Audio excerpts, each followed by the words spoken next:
Welcome back, guys, to an episode of Kate and Isaiah Living Large. I'm Isaiah. And I'm Kate. And on this episode, we are joined by guest Becky.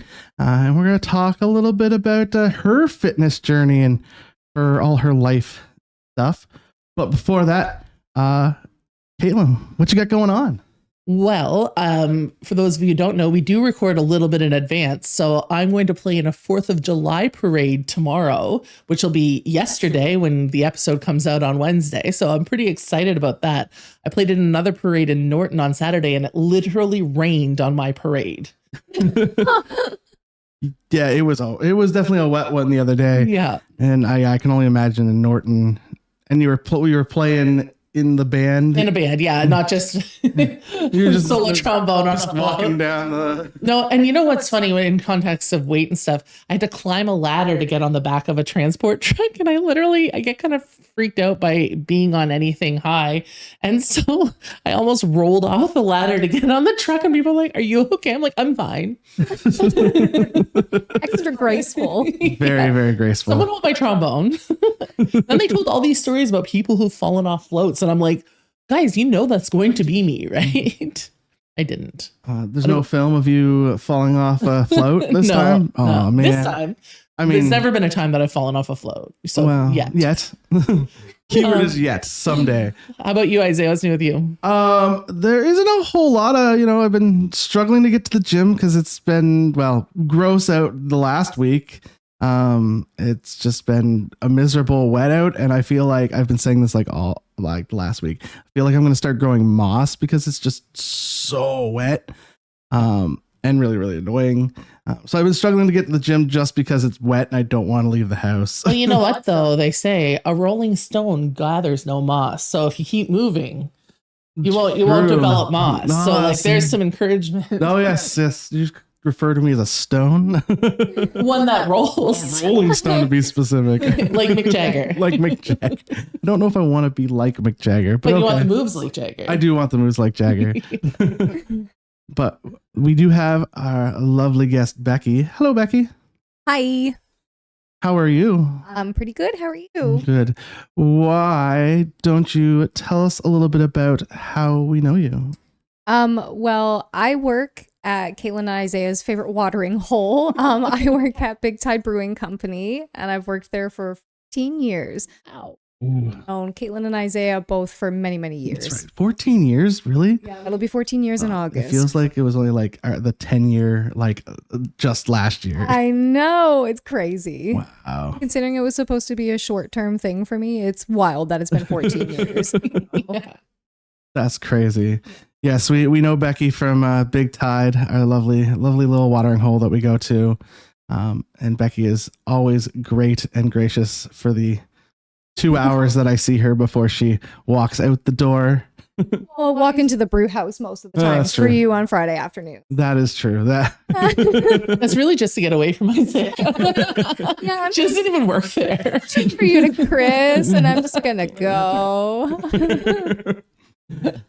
So Becky, tell me a little bit about why you are here talking with us today. What is up? Well, you asked me to come onto the podcast today to talk about my ups and downs through my fitness journey. Growing up, I was never really into fitness at all. I did things like swimming and skating, but it was never anything competitive. And anytime I didn't want to go, I basically didn't have to go. I was an average weight for most of my life until I hit my mid-20s. And then I started putting on quite a bit of weight, and it was like, oh my God, if I don't do something about this now, we're going to have major problems soon.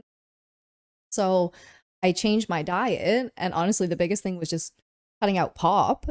Lost a bunch of weight, but then it came to the flip side where I started losing too much weight up with it.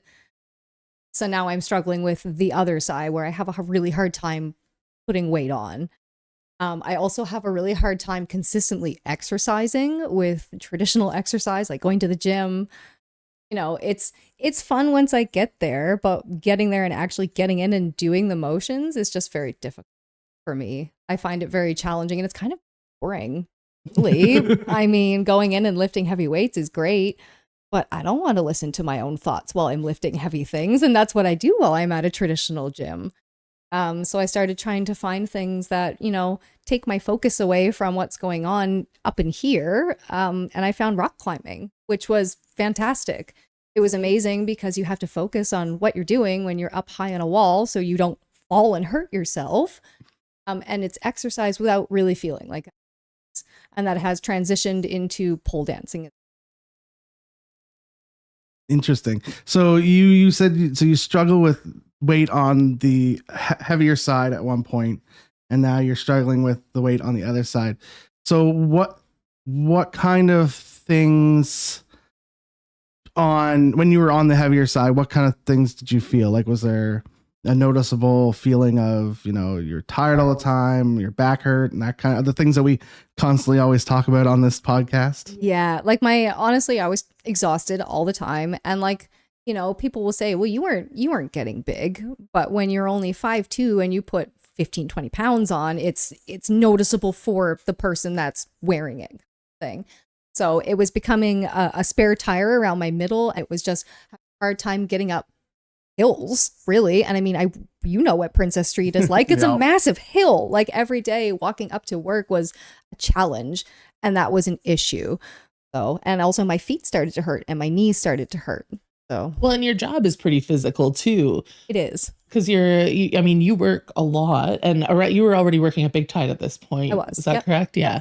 And so you feel that, why do you think that? I mean, I think a lot of people put on those 15 and 20 pounds at that same age. In some cases it's the freshman 15, and in some cases it's the, whatever. But did this directly coincide with the lifestyle of being a server, do you think? Or no, it was because I just let my depression run free kind of thing. I really fell hard. And in that situation, I really fell into a lot of shitty foods. Like I ate a lot of honestly, Mr. Noodles. I ate like my own body weight in Mr. Noodles every day. I drank so much Coke, and it was like, I didn't know what else to focus on. So I just ate everything. And it was all things that were comfort foods from when I was a kid. right. So I was trying to make myself feel better in the only way that I knew how, because I had tried everything else and nothing else had worked. Right. I think that's a thing that a lot of us do, is when we are feeling depressed or upset, we typically slide back into those comfort foods, and comfort foods tend to be greasier, high sodium, high sodium. Yeah, a lot of sugar. Yeah. Yeah. Not great. And so what was your tipping point where you said, nah, this is enough for me? Like, do you remember a defining moment? Or I weighed myself, and I don't normally weigh myself. I've never really had that kind of a relationship with a scale where that is important to me. It's more about what I feel like and how happy I am, but I was feeling miserable, obviously. So I weighed myself, and I was 140 pounds, and I had never been that heavy in my life. And it was like, oh no, like if I don't change something, this is gonna spiral rapidly. So I need to do something about this now before it becomes an issue that I have to fix.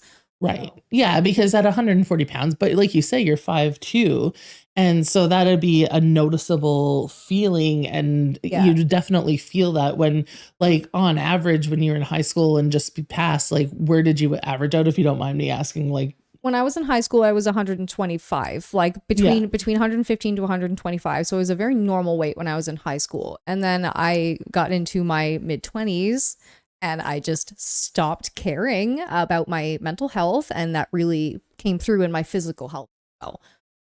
yeah. And so what was the first step that you took? Oh, you said you eliminated pop. How hard was that? How did you find that? It was awful. It was really awful. I cannot lie about that. It was terrible because I was drinking like 2 liters of pop per day at least, Holy which smokes. is, I know, really great for your teeth too.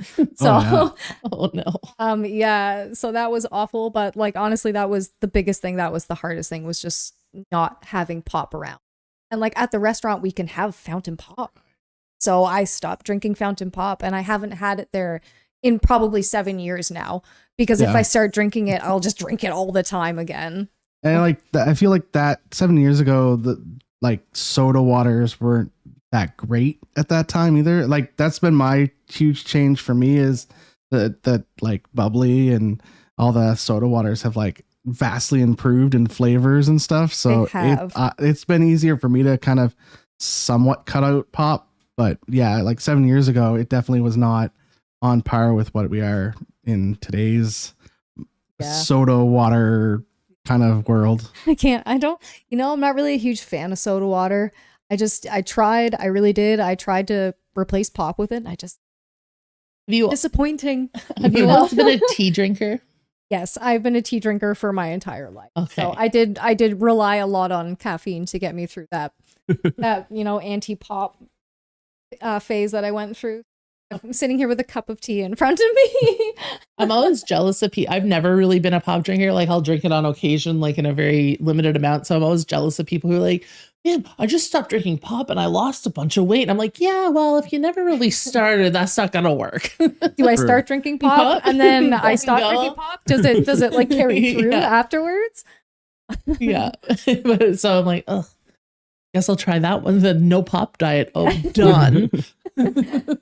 Listen, I have been on the bubbly kick. It's expensive because I go through like 2 cases a week at this point. Oh my God, are you serious? That's how much pop I was drinking. Like I was drinking a lot of pop. Yeah, I feel that. No, I go through like 2 cases of bubbly a week. You should get a soda stream. I have one. I kind of lost interest in the soda stream. So here's the problem with soda stream is that I have to like leave my office and like pour it into the thing and then push the thing. And then when the carbon runs out, then I have to like remember to put the carbon tube in the car. And then I have to remember to go to like a place to get it. It's a lot of work. Whereas I go to like Superstore down the street and I just buy 2 cases of bubbly and they go in my little mini fridge here and they're just right there. And that is very true.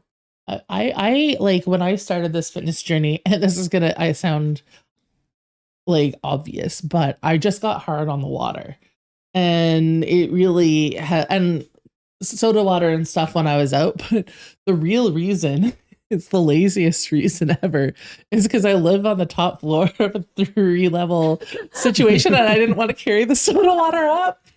Yep. Well, I mean, in all fairness, I've been in your apartment building and that back staircase that you use to enter your building is tiny.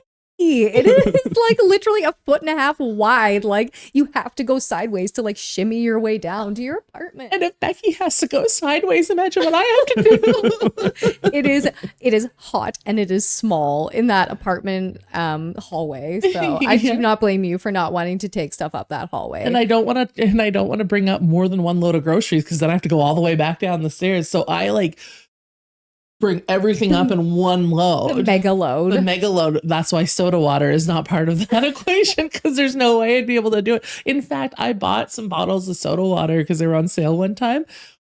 I'm going to say a solid 7 months ago, and they're still in my trunk. Are you serious? They've been frozen and rethawed. Oh my God, this is a science experiment at this point in time. How long will it last? Are we gonna celebrate their birthday?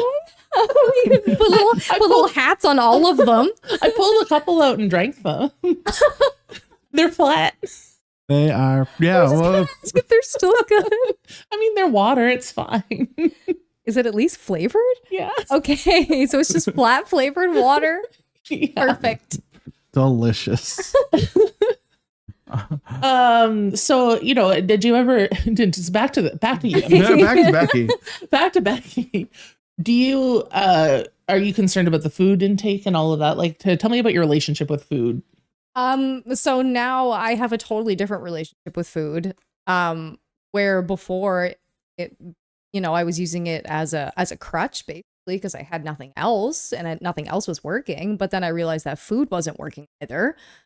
So I started looking for other things, and I eventually did find, happiness and a little bit of mental stability at least. So now I have a problem with food.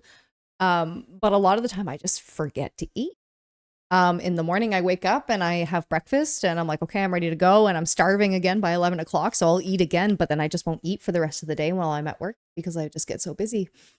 So it's a hard relationship. And also there's a lot of days where I'm starving and food will sit down in front of me and I'm saying, I don't want to eat this. Why? Have you thought about why? A lot of it is issue. There's a lot of issues with textures in food, and like sometimes I'll be absolutely starving and then sit down with a plate of food in front of me and I just eat it and I have no idea why. Or I'll take one mouthful and say, I can't eat it. So that is a big challenge for me, trying to get over that portion of my life and trying to actually consistently, because I know that if I do feed myself consistently, I will see much more results than I'm right. When you are not eating enough, do you feel some of the similar factors that you felt when you were feeling like you were gaining weight, like the exhaustion and Yeah, I feel tired, but instead of and this is going to sound ridiculous, but when I was heavier, when I was tired, I always felt like that I'm thinner and I'm tired. It feels like I'm constantly forward, like everything's rolling forward. That's interesting. I don't know, it's a weird sense. Yeah, that's I've never thought about it. Yeah, I don't know. Yeah, it's not a thing that we've had the issue of being too skinny before. Yeah, No. it's like the opposite. We know we've talked about being overweight and the struggles of people just looking at you weird and things like that. What have you experienced with like people and being underweight? People are mean. People are really mean, and I'm sure that you guys know that, as well as anybody else, but people look at you and they make a lot of assumptions. They just assume that you are thin on purpose, that you have an eating disorder, or that you are addicted to drugs. And that's the biggest thing, is people just assume that I'm just a big crackhead. Have people said that to you, or do you just kind of hear it? People ask me all the time at the bar, where to buy drugs. All the time. And like, I am absolutely the wrong person to ask. And like, I say that to them every single time. You are barking up the wrong tree. For real. Just go to the strip club. That's a better place. That's a better place for you to go if you want to buy drugs. You are not talking to the right person for that. But people make assumptions because I'm thin and I'm a bartender that I buy drugs, I guess, or that I know where to buy drugs. Right. So. I mean, do you presume it's because you're thin, or that you're a bartender? I'm just curious about, because if people are out on the town, they assume the bartender knows. That is from just working behind the bar, is something that I have come to realize, that people just assume that bartenders know where to buy drugs. But we had an example the other day where I was working on a Friday morning.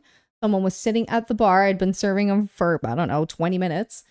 Shift change. I was in the brew house and he got up to leave, and he came into the brew house to ask me, instead of asking Thomas or Jesse or anybody else who was working, hey, where do I buy drugs? He came specifically to me to ask me where to buy drugs. And I was like, I have no idea, my man. You're, again, barking up the wrong tree. asking the wrong person. Sorry. But again, people are really mean. People like people say things to you.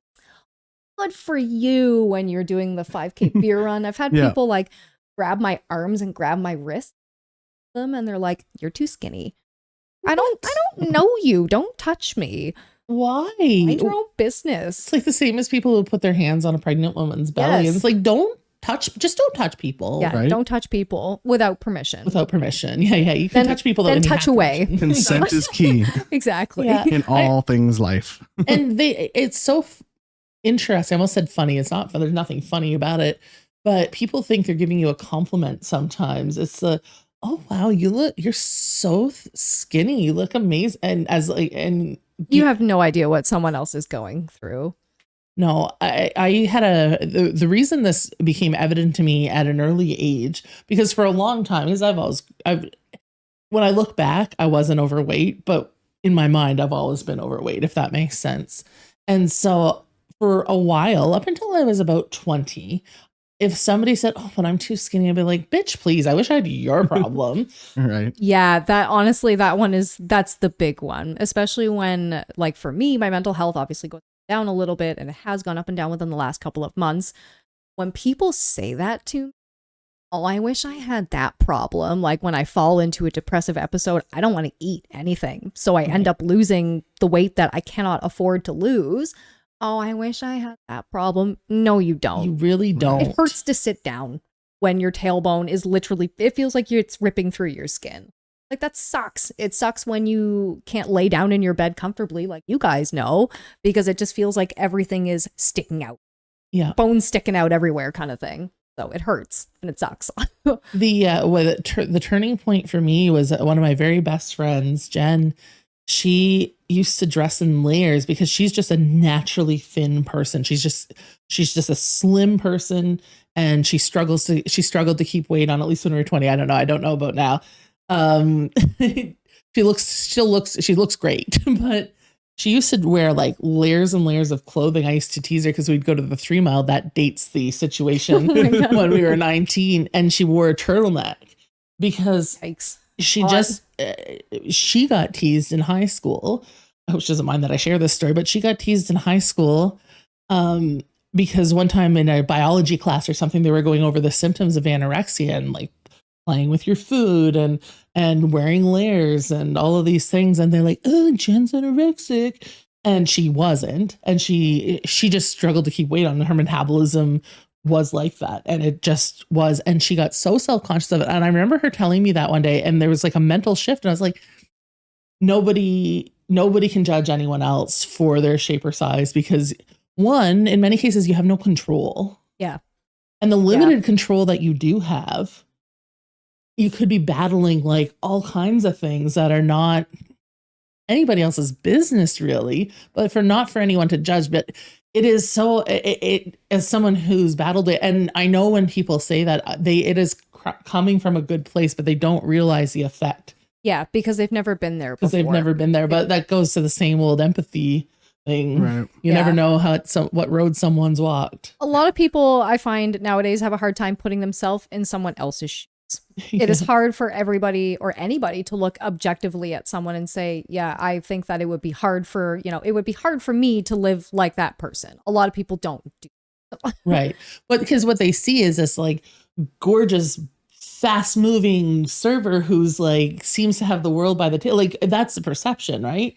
And this like person who seems to have not a care in the world while they're I'm your friend and I know that's not true. Meanwhile, the only reason I'm moving so fast is because if I stop permanently, and I will not go again. So yeah. Now that's a personal question. Have you sought medical attention for being underweight? It was all part of not necessarily being underweight, but I did seek medical attention for my depressive episode that happened in the winter, just because it was so bad. And he said with this medication, sometimes there is a little bit of weight gain, which obviously wouldn't be a bad thing for you. But he said sometimes there is weight loss as well. So he said you really have to, it's different per person. You just have to keep an eye on it. But I really haven't, my weight hasn't started the medication, which is. Yeah.